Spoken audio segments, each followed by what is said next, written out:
Clash Royale.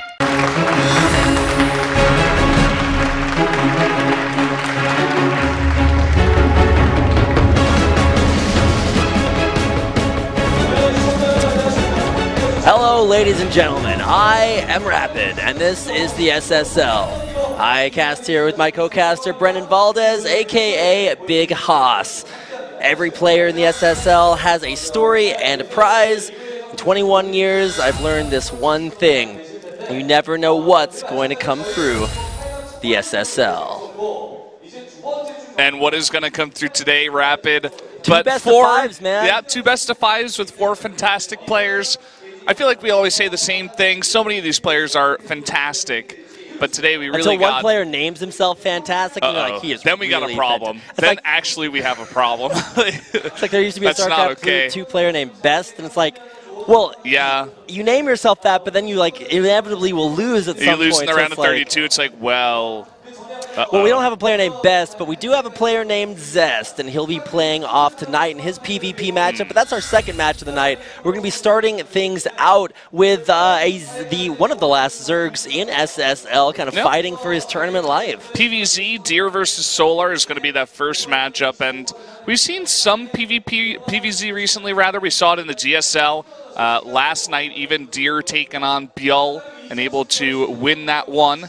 So Deer going up against another Zerg tonight. Solar got lots of practice, man. Yeah, he got a lot of practice. Solar was able to see some of his strats, you know. But Deer isn't really a fancy player, you know. He just plays straight up good games. I think it's going to be hard for Solar to crack that code today. Yeah, and I think that's the predominant thought, is that Deer is probably a slightly stronger player.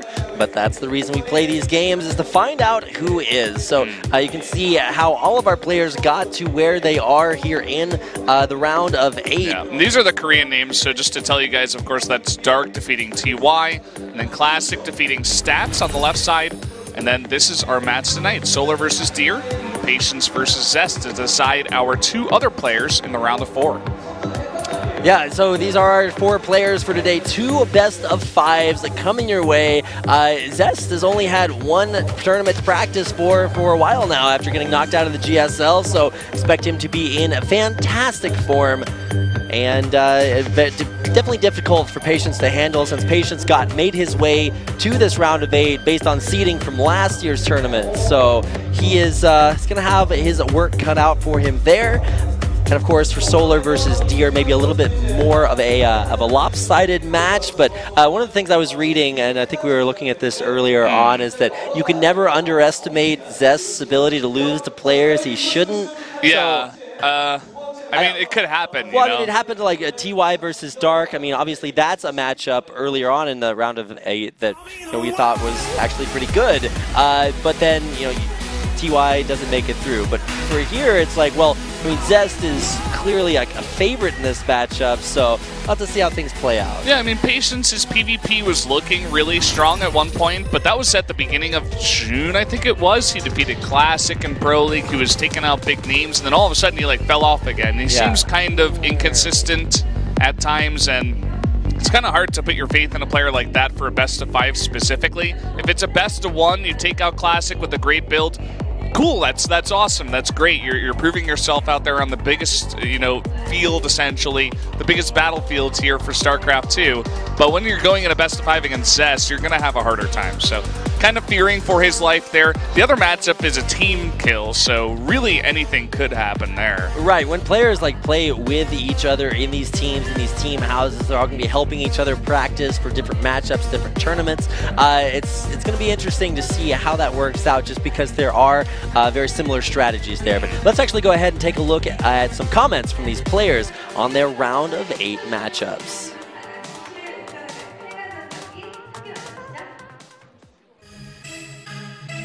스타 1 시절 이후에 스타 2로 넘어와서는 한 번도 본 적이 없었던 것 같아요, 팀킬을.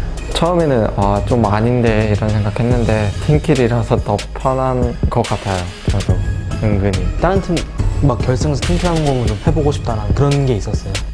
그냥 프로리그에서는 좀 못하는데 개인리그에서만 좀 잘하니까 많이 좀 신기한 선수예요. 장점 같은 경우는 아무래도 우승 경력이 있고 한때 진짜 시대를 풍미하던 선수니까 경험이나 이런 게 많고, 전략적인 부분이나 운영할 때 생각이나 제가 더 잘할 것 같아요. 그때에 비해서는 지금이 그래도 상당히 더 쉬운 것 같아요. 그냥 민수보다는 제가 더 똑똑한 것 같아요. 저는 근데 전혀 그렇게 생각 안 하고 그런 부분에서 오히려 제가 훨씬 나은 것 같아요. 서로를 잘 알고 있으니까 대처를 좀 잘할 것 같아요. 그래서 아마 이기면 3대2 정도로 힘들릴 것 같아요. 사람들 눈에는 좀 안 보이는 그 심리전이 많이 오갈 것 같아요. 동준이 형은 뭐 우승도 많이 해봤고 저는 리그가 여밖에 없거든요. 그래서 이걸 올인할 생각이고 동준이 형도 양보 좀 해줬으면 좋겠어요. 민수야, 이번 시즌은 내가 이겨야겠다. 너는 다음에 다시 올라오도록 해.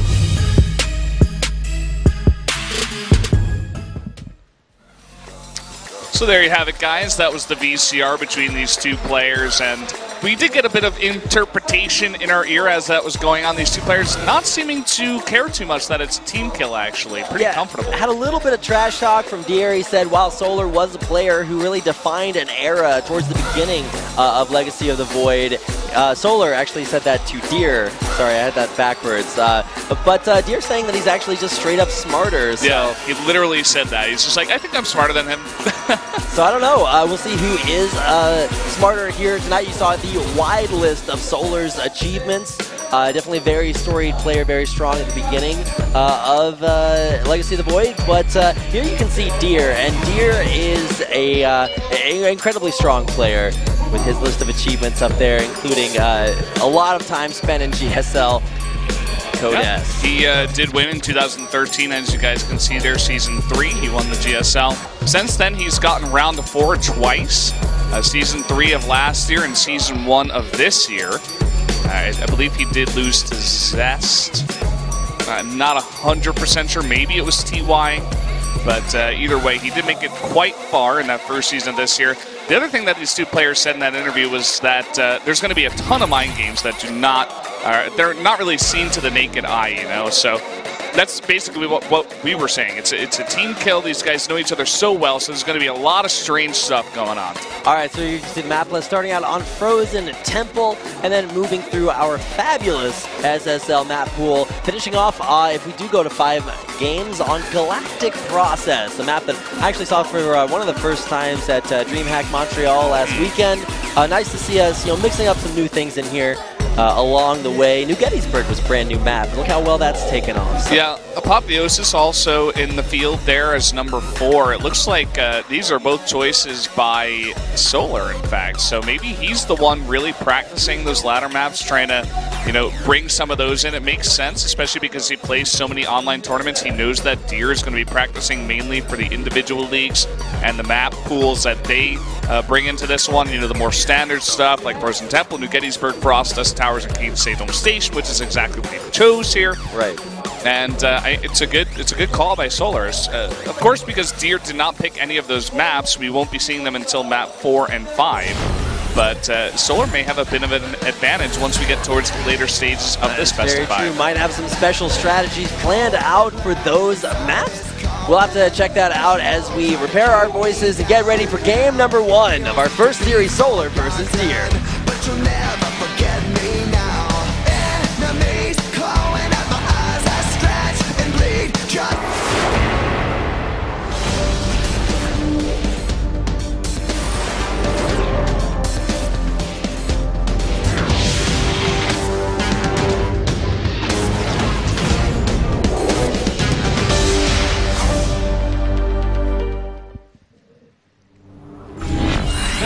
Here we are on Frozen Temple to begin the night and begin the Best of 5. Down in the bottom right, in the red, it is Solar. Give the thumbs down in that intro. We'll see if he is going to come out on top in this. The comment says, please break the stereotype that says Zergs are weak. So, Outside of Dark. Yeah, outside of Dark. So here we have our Protoss player on the upper left. This is Deer. Looks like this fan comment says, let's keep this win streak going. Good luck, Deer. That's what I say to my significant other every time I leave the house. Just kidding, I don't say that Let's at all. keep this win streak going? Is Yeah, that what man. you say? Oh my look God. at this! Whoa, okay. This is what we were talking about. It's a team All kill. right. And Deer, he saw that there's no hatch at the natural. He saw that there's none at the third, and he's immediately going to know something's up here. Okay, so this is already hilarious. What's also hilarious is that while there will be a lot of action as this early rush starts out, both Brendan and I are super sick, so not just the players who are sick. That means we're going to be yelling about all kinds of cool stuff. Now, he has scouted this, and he does know what's going on, so we'll see how this transpires. Deer preparing for this perfectly. He already started to forge. He's got a very, very forward pylon here, very close to that hatchery. And he's even getting to work on that hatchery with that probe. He might as well.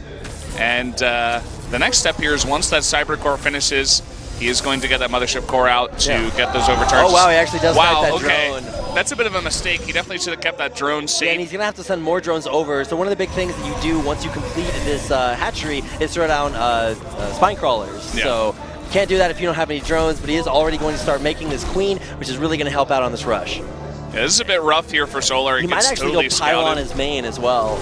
Yes, it's an interesting strategy to think about. Something he can do. It might cost a bit, but he could also just block the other hatchery if Solar wanted to try to transition. And he's keeping that probe around there. So look at this. I mean, how are you ever going to defend that? Even 8 lings is not going to be enough. Even if one gets in, now he's got an adept out here. And Solar just has to back off. He cannot commit. He's going to cancel. This is a terrible strategy. Well, it's a good strategy if it's unscouted, but Deer knew exactly what to do. He's going to get a cheap creep tumor placed there right at the entrance, but with no natural and a pylon blocking it. That's what I was talking about earlier. Yeah. This is a bad place for Solar to be. Look at this. Even one adept can come over here and threaten these lings. You can micro that against just 4. And Solar also knows this, so let's see what Deer wants to do. It looks like he's just taking his natural for now. Unlucky. Could have actually morphed that into something else. But here come actually a lot of lings. There's no overcharge on that pylon. So all of these lings are going to run all the way into the base. Now that is a pylon that should complete relatively quickly, but it's not going to be up for a while. And at the same time, Deer's just going for some pressure. He's confident that he can defend at home with just the mothership core, but there's only one pylon over here. He is going to overcharge that, but that is a lot of lings with speed. Well, Solar's in a lot of trouble here. Zealot, very high DPS. Of course, Adept's very good at dealing with Zerglings if they kite correctly. Mothership core tickles, but it's still good enough to kill Zerglings. And in the meantime, Solar's base safe for now. Yeah, it is safe. Eventually, this ling will be cleaned up. It looked like Deer wanted to focus down as many drones as possible, but the lings actually got a nice surround. He forced more and more lings too, which is pretty nice, so that drone count stays relatively low. I didn't actually catch that pylon went down, but it did, and now trying to deny another pylon with the cancel. He's committing a lot of Zerglings just to try to take that pylon down. Oh, down it goes once again, trying to block here again with the pylon. This time only 4 of these lings do get into the main, but still very, very annoying. He's just going to try to fight here with his probes while he waits for this mothership core to come back. And trying to keep those Zerglings as annoyingly alive as possible, continuing to rally out Zerglings across the map, but also taking a third behind that. So this game started out super crazily, but it looks like Solar is at least trying to stabilize a little bit and continuing to put this pressure on Deer's front door. Yeah, Solar, he's doing a really nice job, just being as annoying as possible, as you were saying. Wow, this force field's here, and that one ling is not going to be enough to kill that pylon, and with the overcharge, it looks like he will save that pylon for now. At least this ling will scout a couple of gateways coming down before it meets its untimely demise. And with overlords in position to scout out the front door, at least Solar will know that he's not under any pressure just yet. Oh my god, that cannon actually looked like it. But, oh, actually, some of those Zerglings do scout this Oracle coming over, so even this will not be a surprise to Solar. Let's see if it matters, though. He only starts a Spore now. And he does have 2 queens at the natural, but what does he have in the main is the question. He has, oh, okay, he's already got 1 Spore and a queen. So he is going to be prepared enough here to deny some of this damage. Only 2 drones going to go down. We'll pick up 1 for free at the third if he wants it, but in the meantime, a good defense for Solar. So he's gotten his third base up. He's not behind per se, but unable to put much pressure on a Deer early on means the Deer should be able to take a relatively uncontested third base of his own. Did he just like... yeah, he just revealed this. Reveal the creep tumor but he only gets the alive one. So I mean, it's a start, you know. You gotta start somewhere here. I've never seen oracles used to kill creep tumors before, or used to reveal them with that revelation. Okay, that's actually bad. Loses one oracle for free, and now continuing with his bleeding pressure out on the map. I don't know what he hopes to get done with that other than just scouting his third. And he will be able to scout that. At least one of these oracles does stay alive. And looking to do some damage here, but Solar's set up a really nice defense around all of his bases, so let's see if he commits to any roach pressure here. He did make that roach warren, and the roaches, of course, are going to be decent against a high number of adepts here, better than the lings will, of course. But is he really going to be able to kill deer at this base? That's the question, and Solar is definitely committing to this. He's only on 48 drones, but he's making nothing but army units right now. Yeah, and so you can see consistent pressure over the course of this game on the front door, but now the real big vulnerability is this base. You need to force a cancel and make sure that you can stay up a base to get yourself, not back in this game, but put yourself in a strong place. In the meantime, Deer with tons of adept pressure shading all the way into the main. Now, will he complete this? It looks likely he does, all the way inside, able to get a decent amount of drone kills if he wants to focus on that, but looks like Solar's in a decent spot to clean this up. The adepts should, a few of them will be able to complete their shade out, but most of those adepts going down. Yeah, not sure about completing that shade there. He didn't get much economic damage done at all. He traded decently with the lings, but at the end of the day, not the best trade in the world. And he lost a lot of adepts in that fight. Okay, this Queen's a little bit overextended, but baiting the Protoss army out. Can he get the sandwich? Probably not with the force fields there, but it's good at least to bait out the sentry energy. Oh, and the force fields here are a little bit late. Even with the Ravagers, he's just going to be able to break down those force fields. And double overcharge, is that going to be enough to hold on to this base here? Mothership core as well. Both pylons down. Good force fields there to save the army, but with Zerglings all the way around, this could be bad for Deer. I think it is going to be. The rest of his army going to go down here. Even if an Immortal does pop, it may just pop out to its death here. Oh no, it's Immortal Combat, and it does survive for a little bit longer, but it's not going to last very much longer. GG! Solar taking game number 1. Damn. Very strange fashion. That's not the first game that I expected to see there between these two players. The proxy hatch that failed completely into a couple of follow-up mistakes from Deer, including not being able to hold his front and losing a bunch of his adepts there. And Solar comes back and he takes that game.